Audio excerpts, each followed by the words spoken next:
Sana, naiintindihan mo rin ako sa gusto kong mangyari yan, ha? Hindi ka naman galit. Uunahin ko na yung mga attitude natin, ha? Oh no! Sana, Ay, naku! oo, matutumba! Ay, naku! Oo, matutumba! Ano ba ito rin? Ano ba ba ito? Hindi po yata nakasenteristan eh. Pag dito kayo gumawa, matutumba yan. So, di ba sabi ko nga sa inyo last time, baguhin natin yung mga sarili natin. Hindi yung nakikinig lang tayo, oo lang tayo, pero ganun at ganun pa rin. Huwag naman ganun, guys. Ha? Hindi natin naiayos yung pagbablog natin eh. Pagka hindi natin inayos yung mga sarili natin eh. Tulad yan, pag may meeting tayo, kung ano-ano pa yung mga ginagawa nyo. Samantalang kanina pa na pag-usapan na may meeting. Hinihintay lang natin si Ariel. Nandito na si Ariel. Si Ariel naman ang pinaghihintay natin. O yeah, napag-usapan natin kanina nung isang araw, di ba? Maaga ang vlog natin. Ba't pinag-ulit kayo sa mga chat? Signal ko sa ano sa Rizal. Ha? Hindi ko na ako siya. Kaya mo lang ilasgas ko mga bisita nila. Bisita bakit? Ano meron? Ito yung ako nila. Wala ko pa ako. Gabi, nagkita sa gabi. Matayin ko siya. Yung pag-inom mo, sa totoo lang yun, yung pag-inom mo, huwag lagi Ito, sabihin ko sa'yo, para sa'yo rin to, ha? Pag lagi ka nag-iinom, yung atay mo, masisira yan. Although, paminsan-minsan, okay lang yun, pero lagi, halos linggo-linggo na. Linggo-linggo ka na nag-iinom eh. May alga mo, sarili mo. Hindi ko hindi malakas ka ngayon, habang panahon ka malakas. Ha? Tsaka nga, ugaliin natin magbasa ng mga message, ha? Huwag niyong binabaliwala yung message sa GC, ha? Tulad niya, nag-advise ako. Pina-advise ko kay KMBST na alas 7 tayo. Ayan na si Ariel, hindi dumating. Gusto ko sana kumpleto tayo noon. Mas magandang mag-acting kasi pag kumpleto, maraming player o maraming actor. Akala ko, usapan natin, alas 8, gagaya ka na. Aos ka dumating. Ha? Oo, alas 10. Anong oras usapan natin?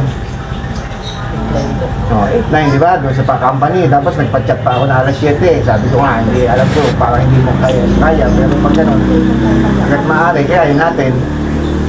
Di ba? Hindi mo naman sa akin sinabi ko nung dahilan. Birthday pala ni Mitch. Masasabi mo, alas 8, gagaya ka na. 8:30 o 9, nandito ka na. Sabi ko, kung aalis kami dito ng alas 7, aabutan mo kami doon. Hindi mo kami nabutan. Natapos kami, hindi mo kami nabutan. Lasing ka pa kagabi? Oh, ba't di ka nakagising ng aga? Yung tumulog yung alam ko rin. Nagbulit na ako, mag-aras na rin eh. Ano ba kailangan? Kailangan pa ba natin sumumpa sa isa't isa dito? Itaas ang kamay para Senado na magsumpaan na.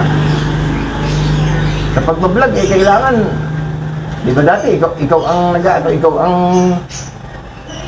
nag-a-advise na sinabihan mo ako, sir, sana pag sinabing ganito, ganitong oras. Ngayon, nagbabago na ang team, ikaw naman nahuhuli. Nung isang linggo, madalas nagpapaalam ka sa akin. Kaya, kulang kami ng actor. Hindi ko alam kung anong kalalabasan ng ano na yun. Sige, ganito ha. Gusto ko, kapag meron sa inyong isa na hindi magagawa, kung ano yung obligasyon niya, kung ano yung duty niya, kung ano yung, tag dito, dapat niyang gawin, manghihingi ng pasensya sa lahat ng grupo ngayon. Ano gusto niya, magti-tiktok o manghihingi ng pasensya? Mag-isa magti-tiktok o manghihingi ng pasensya?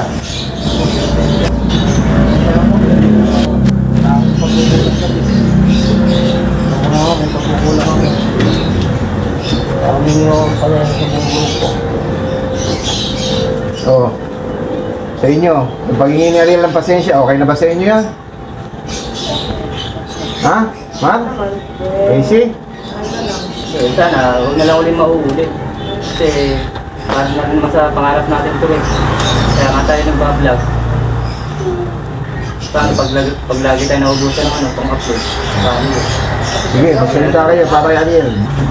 Sabi ako, naging lalakad eh. Kulang ko kanina na. Eh wala, hindi pwede.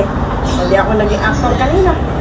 Kumbaga, sacrifice na lang din natin. Kaya lang, mamaya nga din, ulitin mo na lang yun kasi hindi naman maganda yung bagsak mo eh. Ulit-ulit sa pangit talaga. Hindi maganda yung pagkakabagsak mo dun. Siyempre, babae ako eh, gumulatay ako doon. Pangit. Ikaw ako'y masaktan. Hindi naman natin pwede hugutin tong matatanda at itulak-tulak doon. Ay, si Tita Ebe, lalo na. Sana, naiintindihan mo rin ako sa gusto kong mangyari, Yela. Hindi ka naman galit. Hindi masama loob. Don't cry, Ariel. Kaya ako naiyak sa'yo, hindi masama loob mo. Don't cry. Don't cry. Mami! Tayo, para maayos ang meeting lang tayo. Para maayos ang grupo natin. Mag-tiktok ka muna habang umiiyak. Mag-tiktok ka, Kuya Riel. At dahil dyan!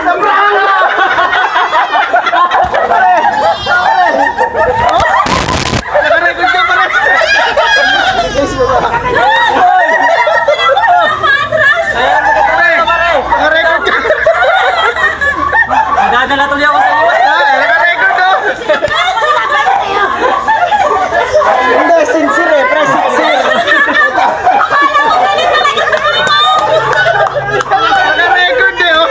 Hindi mo na uli. Hindi mo nahalata, bakit ako magagalit ka dito? Kanina pa yung nag-uusap ko ito eh. Tinatanong ko niyan. Basta rin siya.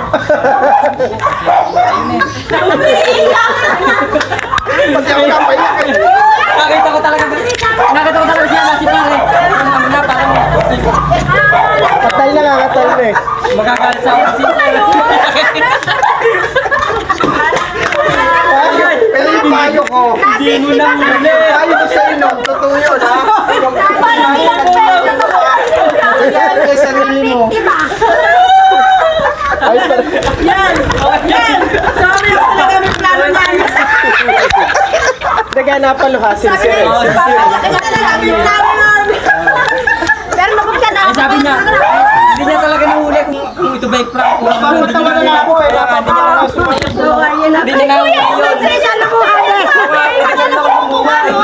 Akala mo ito kasi. Oh, sabi ni Kuya Inday.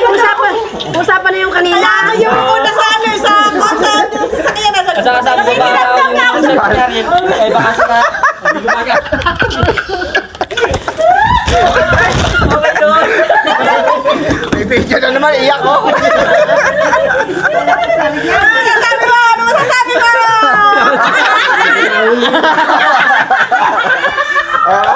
Ayos! Padali! Dali mo naman! Sige yung sinasabi. Sabi ko, mabubula na naman yun.